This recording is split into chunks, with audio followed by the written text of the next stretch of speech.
My name is Daniel Creel, Ambassador of PinSeeker, and today I'm going to be talking to you about, here I am, the Garmin R10 unit. This thing is really cool. So I've been using this for probably 6 months now, and I keep it in my golf bag all the time.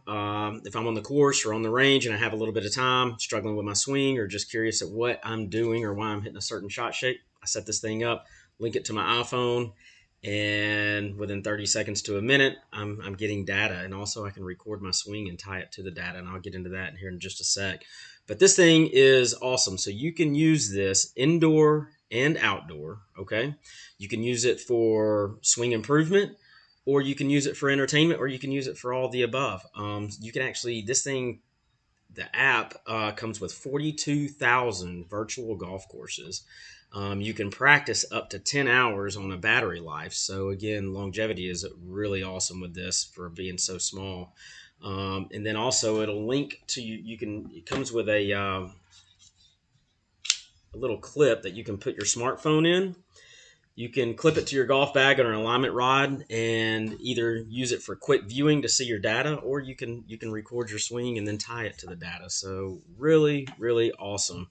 Also, I'm going to show you a quick overview. So this thing, you can see the metrics and a little bit of an inside of the screen there. Automatically records video. Here's 42,000 of the virtual courses. Here's what that would look like on your device. And what I like about it is look at how it's compatible with Awesome Golf, E6, TGC 19, of course the PinSeeker app. And if you're using this indoors, I highly recommend using the RCT ball.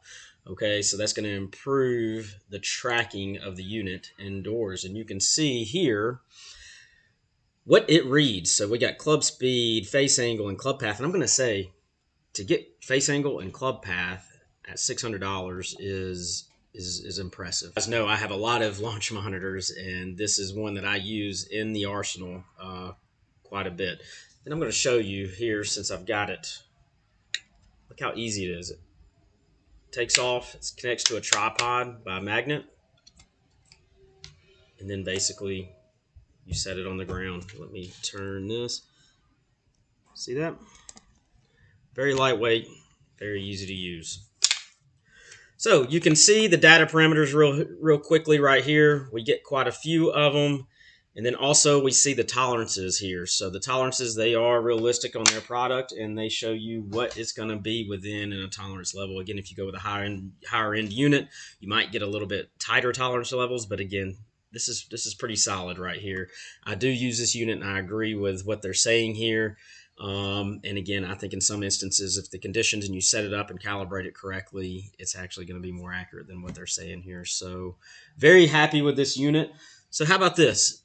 Let's quit talking about it right now and let me go demonstrate and hit a few shots so you can see what it looks like. And I'm going to be hitting outdoors what it looks like in action, okay? All right, we'll see you in a sec. All right, guys, I am back. I've got my camera set up. I've got the R10 set up here in my bay at VC Golf, and we're going to do an outdoor demonstration. I like to use this unit more outdoors than I do indoors, but that doesn't mean anything. It can be used anywhere, and it's very accurate. What I do want to tell you is no matter where you set it up, you have to set it up appropriately and let the system know. So I'm going to jump into the app. So I'm going to go to the driving range, and I'm going to start training distance range, and you'll see distance from the R10. So that's going to be the distance from the ball. So let me go ahead and place a ball here. It's going to be the distance from the ball to the unit. You need to carry a tape measure. I do this a little overkill. I carry a tape measure in my bag with all my gear. I leave a tape measure here, and I carry a tape measure in my car, because wherever I have a unit, that tells you I travel with this thing. Wherever I have the unit, I want to be able to measure it and make sure I'm getting accurate data. So it's only as good as you set up the unit and the time that you take. It takes just a few seconds. Also on the back of the unit, it has a red line. So it's just like a sight on the front post of like a gun, a pistol, rifle, shotgun, whatever. And you want to aim that thing. It doesn't have the rear post, but just the front post, and you want to line that at your target. So make sure you take the time to line the red line at your target, and also get the appropriate distance. And you see it pre-populates at 7 feet. You can go up to 8 feet, all the way down to 6 feet. I have it down to 6 feet in here because we have a lot of metal in this building, and I just don't want it to interfere with the radar. So that's what I'm going to do. I'm going to go ahead and start the range session. I highly recommend you use the included clip that comes with the Garmin to set it up so you can kind of see it at a better view. But again, for today's purposes, I just have my phone laying on the ground. I'm going to hit a little gap wedge to start with. Also, make sure on the bottom right, you can change the club, so I'm going to change to a gap wedge. And the reason why I highly recommend this is it's still going to give you some pretty decent data, but the fact is when you go to review your data, it's going to be hard to separate what club did what. So you want to have a clean report when you're looking at this thing. All right.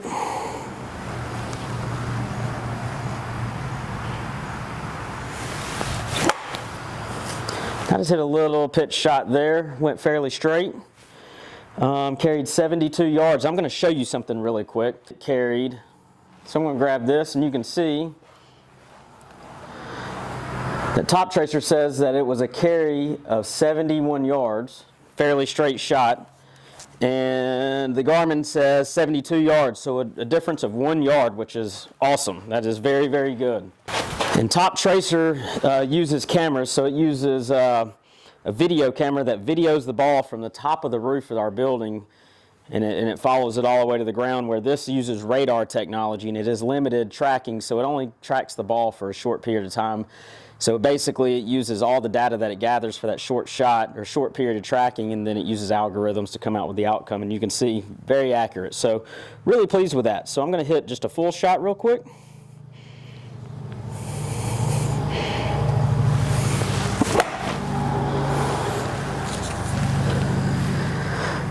Should have went just a little left of my target, and it shows pretty straight on this unit. And again, it shows 111 here. On my Top Tracer, just for your reference, 113. So we're only off 2 yards. So I'm going to jump to a 7-iron. And again, make sure we update to a 7-iron.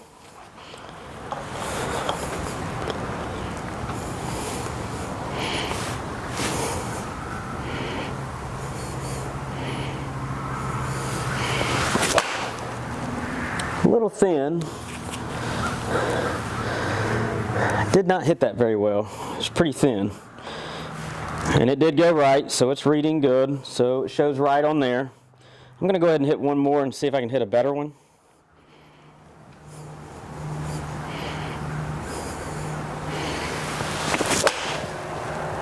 That's a much cleaner strike. Hit that one pretty good. So yeah, carry 181. It shows on my Top Tracer 177, and it did have a slight little draw. So really good readings there. I'm going to jump to the driver.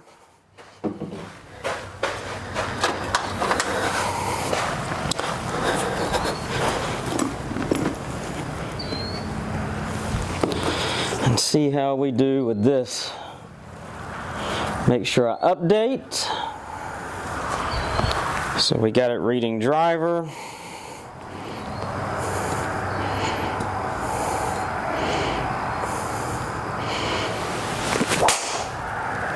And I hit that one out a little bit to the right. Made decent contact, and yeah, it's reading to the right. So I'm really happy today. There is quite a bit of wind. I don't really know how far the Garmin actually tracks the ball, but it only shows 242 carry, and my Top Tracer says 249, so really close there. So I'm going to grab the phone. And I'm going to show you. All right, so if you go to the 3 lines at the bottom left, that's what I was talking about earlier. You can go to the data fields, and you can see your shots data.